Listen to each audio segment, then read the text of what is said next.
ഗസയ്ക്ക് മേൽ ഇസ്രായേൽ നടത്തുന്ന ക്രൂരത 117-ാം ദിവസമെത്തുമ്പോൾ താൽക്കാലിക യുദ്ധവിരാമത്തിന് സാധ്യതകൾ ഒരുങ്ങുന്നുവെന്നാണ് റിപ്പോർട്ടുകൾ.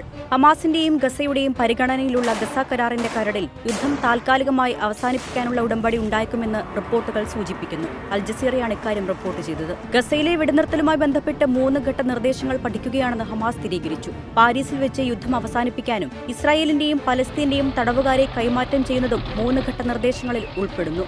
ഇക്കാര്യം വിശദമായി പഠിച്ചുകൊണ്ടിരിക്കുകയാണ് ഹമാസ് നേതാവ് ഇസ്മായിൽ ഹനിയ പറഞ്ഞു. യുദ്ധം അവസാനിപ്പിക്കാൻ കാരണമാകുമെങ്കിൽ പ്രായോഗികമായ ചർച്ചകൾ നടത്താൻ സന്നദ്ധമാണെന്നും ഹമാസ് അറിയിച്ചു. ഗസ മുനമ്പിൽ നിന്ന് ഇസ്രായേൽ സേനയെ പൂർണ്ണമായി പിൻവലിക്കണമെന്നും ഹമാസ് ആവശ്യപ്പെടുന്നു. കരാറുമായി ബന്ധപ്പെട്ട് ഏകകണ്ഠേനയുള്ള തീരുമാനമെടുക്കാൻ ഹമാസിന് കെയ്റോയിലേക്ക് ക്ഷണം ലഭിച്ചിട്ടുണ്ട്. 3 ഘട്ടങ്ങളിലായി നടപ്പിലാക്കാൻ ലക്ഷ്യമിട്ട നിർദ്ദേശത്തിൽ ബന്ദികളാക്കിയവരെയും പ്രായമായവരെയും സ്ത്രീകളെയും കുട്ടികളെയും മോചിപ്പിക്കാനുള്ളതാണ് ആദ്യഘട്ടം. യുദ്ധത്തിന് താൽക്കാലിക വിരാമമായാൽ ഗസയിലേക്കുള്ള ഭക്ഷണത്തിന്റെയും മരുന്നുകളുടെയും വിതരണം പുനരാരംഭിക്കും. 2ാം ഘട്ടത്തിൽ വനിതാ ഇസ്രായേൽ സൈനികരുടെ മോചനവും ഗസയിലേക്കുള്ള യൂട്ടിലിറ്റി സേവനങ്ങളുടെ പുനഃസ്ഥാപിക്കലുമുണ്ടാകും. 3ാം ഘട്ടത്തിൽ കൊല്ലപ്പെട്ട സൈനികരുടെ മൃതദേഹങ്ങൾ വിട്ടുകൊടുക്കും. ഇരുവശത്തുമുള്ള സൈനിക നടപടികളും നിർത്തും. ഹമാസും ഇസ്രായേലും കൈവശം വച്ചിരിക്കുന്ന സൈനികരുടെ മോചനവും ഘട്ടം ഘട്ടമായി യുദ്ധം അവസാനിപ്പിക്കലുമാണ് കരാറിന്റെ ലക്ഷ്യമെന്ന് ഹമാസ് വ്യക്തമാക്കുന്നു.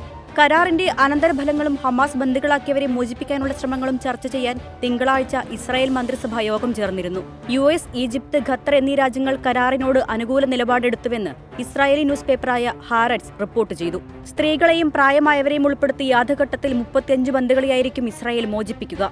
ബന്ദികളെ മോചിപ്പിക്കുന്നതിന് മുൻപ് ഇസ്രായേൽ സൈന്യം ഗസയിൽ നിന്ന് പൂർണ്ണമായും പിന്മാറണമെന്ന് ഹമാസും popular front for the liberation of പലസ്തീനും ആവർത്തിച്ചു. ഇസ്രായേൽ മാധ്യമങ്ങൾ ബന്ദികളുടെ കുടുംബാംഗങ്ങളെ തൃപ്തിപ്പെടുത്താൻ വേണ്ടിയാണ് ഇത്തരം റിപ്പോർട്ടുകൾ പുറത്തുവിടുന്നതെന്നും ഹമാസിന് ഇത്തരത്തിൽ ഒരു ഓഫർ ഇതുവരെ ലഭിച്ചിട്ടില്ലെന്നും മുതിർന്ന ഹമാസ് നേതാവായ ഒസാമ ഹംദാൻ പറഞ്ഞു. കരാറിനെ എതിർത്തുകൊണ്ട് ബന്ദികളായ ഇസ്രായേലി യുവാക്കളുടെ കുടുംബങ്ങളുടെ കൂട്ടായ്മയായ തിക്വ ഫോറം രംഗത്തെത്തി. മാനദണ്ഡങ്ങളില്ലാതെ എല്ലാ ബന്ദികളെയും ഉൾപ്പെടുത്താത്ത കരാറാണിതെന്നും കരാറിൽ ഉൾപ്പെടാത്ത ബന്ദികൾ ഗസയിൽ കൊല്ലപ്പെട്ടേക്കാമെന്നുമാണ് ഇവരുടെ നിലപാട്. അതേസമയം ഹമാസിനെതിരായ സമ്പൂർണ്ണ വിജയം വരെ ഇസ്രായേൽ ഗസയിൽ യുദ്ധം തുടരുമെന്ന് ഇസ്രായേൽ പ്രധാനമന്ത്രി ബെഞ്ചമിൻ നെതന്യാഹു പറഞ്ഞു. റിപ്പോർട്ടുകൾ വാസ്തവമല്ലെന്നും കരാറിലെ കണ്ടീഷനുകൾ ഇസ്രായേലിന് അംഗീകരിക്കാനാകില്ലെന്നും നെതന്യാഹു വ്യക്തമാക്കി.